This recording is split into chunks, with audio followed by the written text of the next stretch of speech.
Mais voilà, mais tout ça est une question de budget, parce que pour les gros blockbusters, ils ont beaucoup plus d'argent. Voilà. Vous avez connaissance de votre texte avant?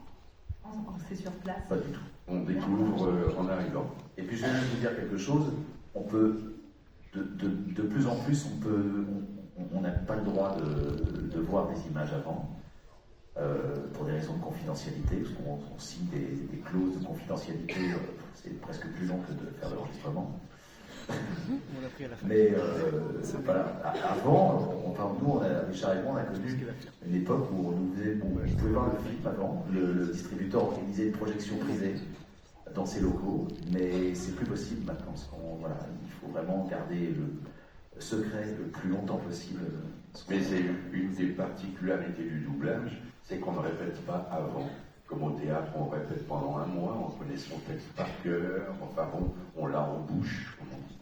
Et alors qu'en doublage, on arrive, on découvre le texte, on double par petites scènes, hein, voilà. Mais donc on lit, on écoute, on lit le texte, on découvre, et hop, allez, à 9h du matin, ça peut être une scène où on crie, où on va mourir, ou...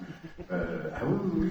Et c'est d'excellente école d'ailleurs, parce que c'est tout de suite. Quand on se retrouve à jouer sur scène, ou faire une lecture d'une pièce de théâtre, on est tout de suite on est dans l'immédiateté, quoi. Ça nous aide. On a un réseau. Les gens qui font pas de doublage, ils sont souvent assez impressionnés quand on fait des lectures, parce qu'on donne un résultat, mais parce qu'on est habitué à le faire. À lire, un résultat, à lire et jouer en même temps. À jouer en même temps. Et donc, il n'y a pas de préparation avant. Parce que ça va très très vite, hein, en fait.